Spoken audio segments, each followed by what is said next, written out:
How to calculate the number of atoms in unit cell. आता number of atoms in unit cell जर आपल्याला calculate करायचं असेल तर आपल्याला माहिती पाहिजे की तो ॲटम त्या युनिट सेलमध्ये कुठे कुठे प्रेझेंट आहे. तर तो प्रेझेंट असतो बॉडी सेंटरला, नंतर फेस सेंटरला, एज सेंटरला आणि कॉर्नर्सला. आता ह्या ज्या पोझिशनला तो प्रेझेंट असतो तिथे तो कॉन्ट्रीब्युशन देतो. तर तो कॉन्ट्रीब्युशन किती देतो हे आपल्याला बघायचं आहे. तर त्याच्यासाठी ट्रिक सांगते मी तुम्हाला. बॉडी सेंटरला तो कॉन्ट्रीब्युशन देतो 1. ही एक फिगर लक्षात ठेवायची आपल्याला आणि त्याच्यात मग ट्रिक सांगते. याला मल्टिप्लाइड बाय 1/2 करायचं म्हणजे आपल्याला व्हॅल्यू मिळणार फेस सेंटरची 1/2. या 1/2ला परत आपण 1/2 ने मल्टिप्लाय केलं तर आपल्याला फिगर मिळते एज सेंटरची 1/4. आणि 1/4ला जर आपण मल्टिप्लाइड बाय 1/2 केलं तर आपल्याला व्हॅल्यू मिळते एज कॉर्नर्सची 1/8. कॉर्नरला कॉन्ट्रीब्युशन असतं 1/8. आता हे जे ॲटम्स प्रेझेंट आहे हे वेगवेगळ्या युनिट सेलमध्ये प्रेझेंट असतात. त्याचे आपल्याला 3 टाईप्स आहेत त्या युनिट सेलचे. तर ते 3 टाईप्स कोणते ते बघू. त्यातला पहिला टाईप आहे सिंपल युनिट सेल.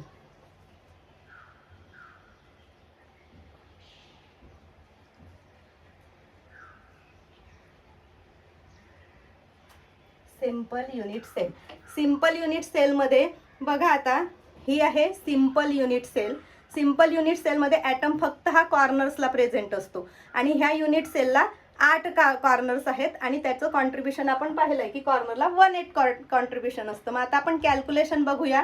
तर आपण नंबर ऑफ ॲटम्स एन ने डिनोट करतो म्हणून N is equal to number of corners plus multiplied by contribution.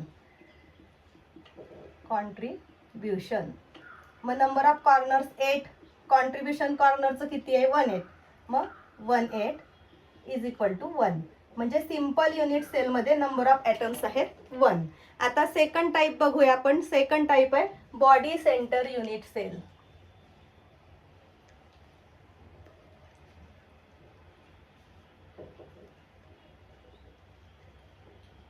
आता ही बॉडी सेंटर युनिट सेल कशी आहे तर बघा ही आहे body centre unit cell. Body centre unit सेलमध्ये तुम्हाला ॲटम दिसेल कॉर्नर्सला आणि बॉडीच्या सेंटरला. मग आता त्याचं कॅल्क्युलेशन बघू आपण. N is equal to contribution at corners plus contribution at body centre.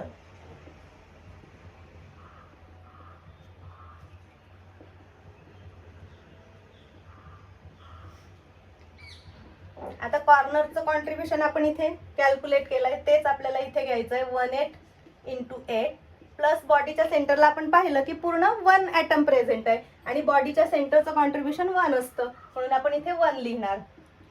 1 + 1 n is equal to 2. म्हणजे number of atoms present in body centre unit cell is 2. आता नेक्स्ट आहे face centre.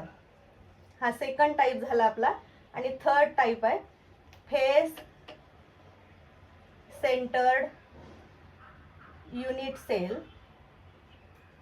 Face centre unit cell कशी आहे आता तर बघा face centre unit sale याच्यामध्ये तुम्हाला ॲटम कॉर्नर्सला दिसतोय आणि फेसच्या सेंटरला दिसतोय. आता फेसच्या सेंटरला बघा 6 फेसेस आहेत. 1 2 3 4 5 6.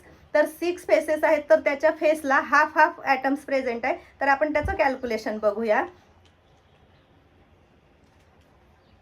N is equal to contribution at corner. याच्यातही तसंच कॉन्ट्रीब्युशन ॲट कॉर्नर्स प्लस आता फेस सेंटरचं म्हणून कॉन्ट्रीब्युशन ॲट फेस सेंटर.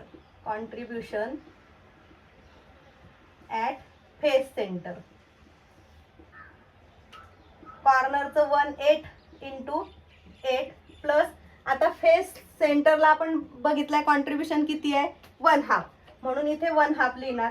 किती फेसेस आहे क्यूबला 6 म्हणून आपण मल्टिप्लाइड बाय 6 करणार. हे येणार 1 + 3. मग n इज इक्वल टू 4. म्हणजे number of atoms present in face central unit cell is equal to 4. तर अशा प्रकारे आपण हे नंबर ऑफ ॲटम्स कॅल्क्युलेट करू शकतो. मी तुम्हाला फिगरमध्येही दाखवलं मॉडेल्समध्ये, तर तुम्हाला चांगल्या प्रकारे आता ते लक्षात आलं असेल.